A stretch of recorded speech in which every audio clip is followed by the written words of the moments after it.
Bonjour à tous, aujourd'hui la tarte tatin, une tarte tatin modernisée en quelque sorte. On va la réaliser à partir d'une pâte sablée, on va faire une compotée de pommes et on va dresser l'ensemble de façon plutôt harmonieuse. On commence par la pâte sablée. Pour réaliser cette pâte sablée, on va mélanger les ingrédients qui sont ici, c'est-à-dire 250 g de farine, on a 150 g de beurre, on met tout ça dans le bol du robot, on a 65 g de sucre glace et autant de poudre d'amande. On va également ajouter un œuf entier. Comme on est dans les pommes, dans la tatin, on va rajouter également un peu de cannelle. Et on termine avec une belle pincée de sel. Et on mélange au robot à l'aide d'une feuille. Notre pâte est prête, on la filme et on la met 1 heure au réfrigérateur. Deuxième étape, nous allons maintenant réaliser une crème d'amande.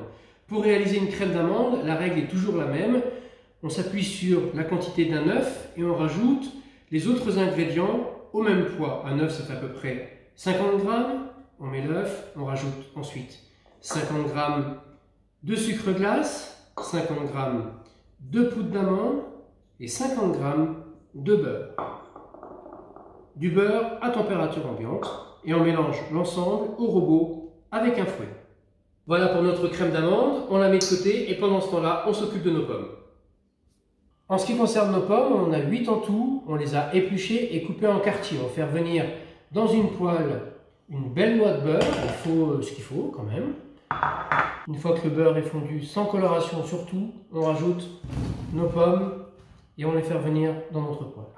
Nos pommes sont bien enrobées de beurre, on peut donc commencer à les saupoudrer, juste les saupoudrer d'un petit peu de sucre roux et on continue de mélanger.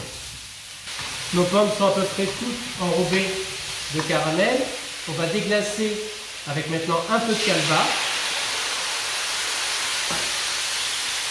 puis le jus et le zeste d'une orange. Et on fait compoter l'ensemble quelques minutes jusqu'à ce que nos pommes s'attendrissent un peu, mais elles doivent rester entières et encore fermes.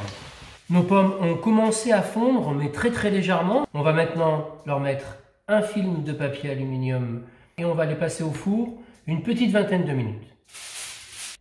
Au bout d'1 heure, je retrouve ma pâte sablée que j'ai étalée sur, on va dire 2-3 mm à peu près à l'aide d'un rouleau avec un petit peu de farine. Et je vais maintenant la disposer dans un cercle.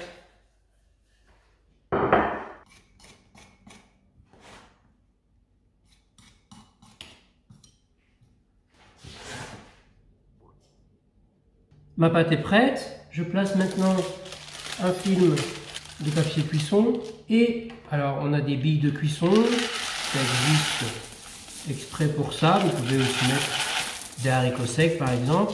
Une fois que nos billes sont bien réparties, on met ça à cuire une vingtaine de minutes dans un four à 180 degrés. Notre pâte est pré-cuite, on va maintenant pouvoir étaler notre crème d'amande avant de la remettre en cuisson pendant une dizaine de minutes à 160 degrés. Nos pommes sont cuites, elles sont encore un peu fermes, c'est ce qu'on voulait. On a un petit dépôt de liquide qui peut nous embêter à la fin, donc on va maintenant les faire refroidir en les égouttant. Après 10 minutes de cuisson, notre crème d'amande est cuite. On va tout de suite retirer notre cercle. On fait attention évidemment à ne pas se brûler. Et on va laisser l'ensemble refroidir en même temps que nos pommes et on s'occupera ensuite du dressage final. Notre tarte a refroidi, je prends un cercle un tout petit peu plus petit que le précédent et je vais pouvoir maintenant répartir mes pommes au centre de ma tarte.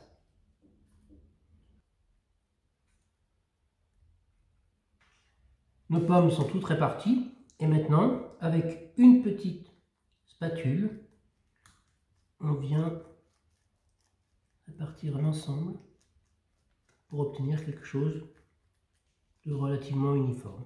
Une fois qu'on a tout lissé, on peut retirer notre cercle.